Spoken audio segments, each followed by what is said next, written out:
Hello बच्चों, मैथ्यूब में आप सभी का स्वागत है। आज हम करेंगे प्रश्नावली 1.2 का तीसरा क्वेश्चन।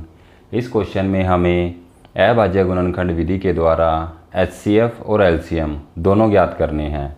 तो चलिए शुरू करते हैं।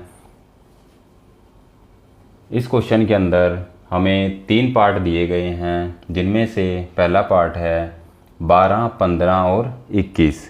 हमें 12, 15 और 21 का एचसीएफ और एलसीएम दोनों ज्ञात करने हैं अभाज्य गुणनखंड विधि का यूज़ करते हुए। तो चलिए अभाज्य गुणनखंड विधि से सबसे पहले हम 12 के अभाज्य गुणनखंड ज्ञात करते हैं। तो हमारे पास 12 के अभाज्य गुणनखंड इस तरह से आएंगे। सबसे पहले 12 2 से जाएगा, 2 छिक्के 12, फिर 6, फिर 2 से जाएगा, 2 तिया 6, और 3 जो है वो 3 से जाएगा, 3 एकम 3। तो हमारे पास 12 के अभाज्य गुणनखंड हैं 2 गुना 2 गुना 3। उसके बाद है हमारे पास 15 के अभाज्य गुणनखंड। दोबारा से हम डिवाइड मेथड से 15 सबसे पहले 3 से जाएगा, 3 पंजे 15, और 5 जो है वो 5 से जाएगा, 5 एकम 5। तो हमारे पास 15 के अभाज्य गुणनखंड आ गई 3 गुना 5। उसके बाद तीसरी संख्या हमारे पास है 21 के अभाज्य गुणनखंड फिर से हम ज्ञात करेंगे। तो 21 सबसे पहले 3 पे जाएगा, तो 3 साते 21। 7 एक अभाज्य संख्या है, तो ये किसी और से डिवाइड नहीं होगी, तो 7 एकम 7। तो 21 के अभाज्य गुणनखंड हैं 3 गुना 7। तो इसके अंदर हमारा पहला स्टेप कंप्लीट हो चुका है। हमने जो है 12, 15 और 21 तीनों के अभाज्य गुणनखंड जो हैं वो ज्ञात कर लिए हैं। अब हमें पहले एचसीएफ ज्ञात करना है और फिर हम एलसीएम ज्ञात करेंगे। तो सबसे पहले हम एचसीएफ ज्ञात करेंगे। एचसीएफ ऑफ 12, 15 और 21। एचसीएफ ज्ञात करने के लिए हम वो संख्याएं लेंगे जो सब में एक समान है। तो इसके अंदर सबसे पहले हमने चेक किया 2 को। 2 जो है वो 12 के अभाज्य गुणनखंड में है, लेकिन 15 के और 21 के अभाज्य गुणनखंड में नहीं है, तो हम 2 को नहीं लेंगे, ये इस 2 को भी नहीं लेंगे। उसके बाद हमारे पास है 3 जो है वो 12 के अभाज्य गुणनखंड में भी है, 15 के अभाज्य गुणनखंड में भी है, और 3 जो है वो 21 के अभाज्य गुणनखंड में भी है। चूँकि ये तीनों के अंदर एक समान है, तो हम जो है 3 को एचसीएफ के अंदर लिख लेंगे। उसके बाद हम देखते हैं 5 जो है वो 15 के अभाज्य गुणनखंड में है, लेकिन इनके अभाज्य गुणनखंड में नहीं है, तो हम 5 को नहीं लेंगे। उसके बाद 7 जो है वो सिर्फ 21 के अभाज्य गुणनखंड में है, 15 और 12 के अभाज्य गुणनखंड में नहीं है, तो हम 7 को भी नहीं लेंगे। तो हमारे पास जो है 12, 15 और 21, 12, 15 और 21 इनका जो एचसीएफ आया है वो आया है 3। इसके बाद हमें ज्ञात करना है एलसीएम। हम ज्ञात करेंगे अब एलसीएम ऑफ 12, 15 और 21। एलसीएम ज्ञात करने के लिए हम वो संख्या लेंगे जो अधिकतम बार आई है। ठीक है, तो इसके अंदर सबसे पहले हम देखते हैं 2। याद रखना, एलसीएम में हर वो संख्या लेनी है जो अधिकतम बार आई है। तो सबसे पहले 2 जो है वो अधिकतम बार किस में आया है? इसी में आया है। कितनी बार? 2 बार। तो हम जो है 2 को 2 बार लिखेंगे, 2 गुना 2। उसके बाद 3 जो है वो अधिकतम बार किस में आया है? इसमें एक बार इसमें और एक बार इसमें। तो हम जो है कहीं से भी कोई भी 3 ले सकते हैं जो अधिकतम बार आया है। तो ये एक बार आया है, तो हमने इसको एक बार लिख लिया। उसके बाद 5 जो है वो अधिकतम बार किस में आया है? इसी में आया है और किसी में आया ही नहीं है, तो हम जो है एक बारी 5 को लिख लेंगे। उसके बाद 3 हमारा हो चुका है। 7 जो है वो अधिकतम बार इसी में आया है, तो हम लेंगे 7। उसके बाद हमारे पास जब हम इसकी कैलकुलेशन करेंगे, 2 दूना 4, 4 तिये 12, 12 पंजे 60।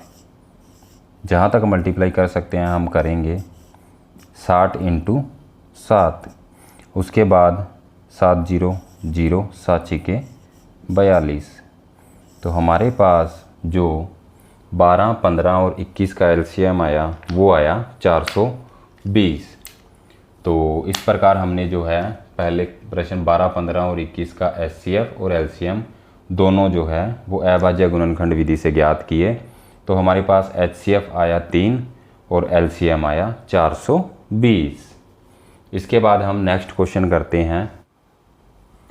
दूसरा क्वेश्चन है हमारे पास 17, 23 और 29। इनका एचसीएफ और एलसीएम दोनों ज्ञात करने हैं हमें अभाज्य गुणनखंड विधि से। तो हम जो है सबसे पहले 17 के जो है वो अभाज्य गुणनखंड ज्ञात करेंगे, क्योंकि 17 जो है वो खुद एक अभाज्य संख्या है। तो इसके 2 ही गुणनखंड हो सकते हैं, या तो 1 हो सकता है या फिर 17 हो सकता है। इसी तरह से 23 जो है वो खुद एक अभाज्य संख्या है, तो इसके 2 ही गुणनखंड हो सकते हैं, या तो 1 हो सकता है या 23 हो सकता है। इसी तरह से 29 जो है वो भी एक अभाज्य संख्या है, तो इसका गुणनखंड या तो 1 हो सकता है या फिर 29 हो सकता है। यहाँ पे एक चीज़ ध्यान रखना, मैंने यहाँ पे 17 के जो है वो गुणनखंड किए हैं, अभाज्य गुणनखंड नहीं किए, क्योंकि अभाज्य गुणनखंड में हमेशा अभाज्य संख्याएं आती हैं, लेकिन 1 जो है वो अभाज्य संख्या नहीं है। तो हमने जो है 17 के सिर्फ गुणनखंड किए हैं, अभाज्य गुणनखंड नहीं किए। अभाज्य गुणनखंड ज्ञात करने के लिए हमने जो है पहले एक वीडियो बनाई थी, जिसमें हमने 1 से लेके और 50 तक जो जो अभाज्य संख्याएं हैं वो हमने उसके अंदर सारी कैलकुलेट की थी। तो आप उस वीडियो में जाके अभाज्य संख्याओं 1 से 50 तक जो अभाज्य संख्याएं हैं उनकी वीडियो देख के और उसको जो है आप याद कर सकते हैं। उसके बाद 17 के हमने गुणनखंड किए, 23 के गुणनखंड किए, 29 के गुणनखंड किए। अब हम इसका एचसीएफ ज्ञात करेंगे। जब हम एचसीएफ ज्ञात करेंगे 17, 23 और 29 का, तो वो हमारे पास आएगा 1। क्यों? क्योंकि एचसीएफ में हम जो है वो संख्या लेते हैं जो सब में एक समान है या सब में कॉमन है। तो यहाँ पे जो सब में कॉमन है वो 1 ही है, तो हम एचसीएफ जो है वो 1 लेंगे। उसके बाद जब हम एलसीएम ज्ञात करेंगे तो हम 17,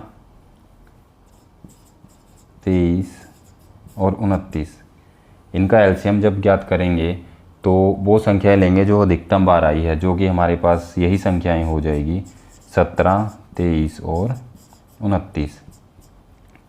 17 दिए 51, 5, 17 दूना 34 और 5 39।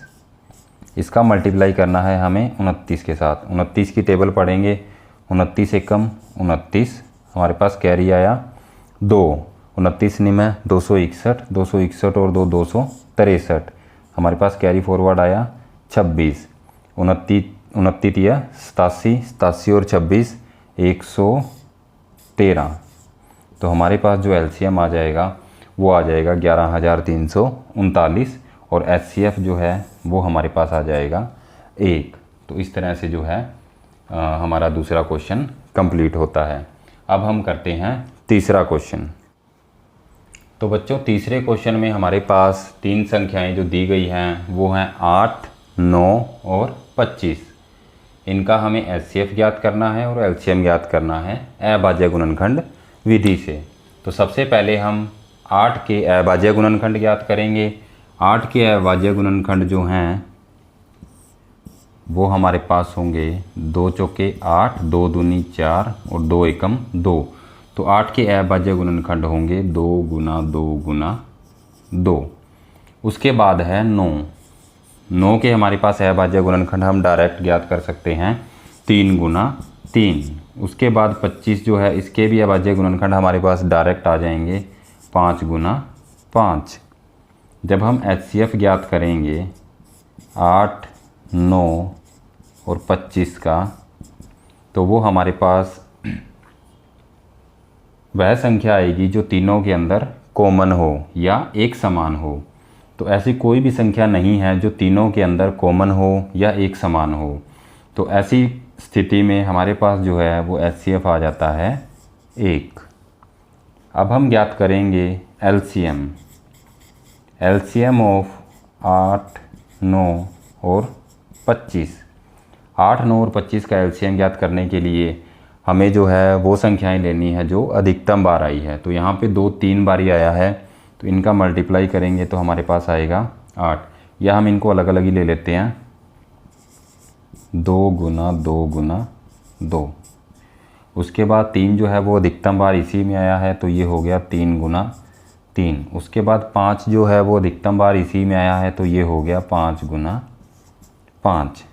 अब हम इनका मल्टीप्लाई करेंगे, 2 दूनी 4 दूनी 8, 3 तिया 9, 5 5 25। 25 को जब 8 से गुना करेंगे तो वो 200 आएगा, 9 वैसे का वैसे ही। उसके बाद 9 को जब 200 से करेंगे तो 0 0, 9 दूनी 18।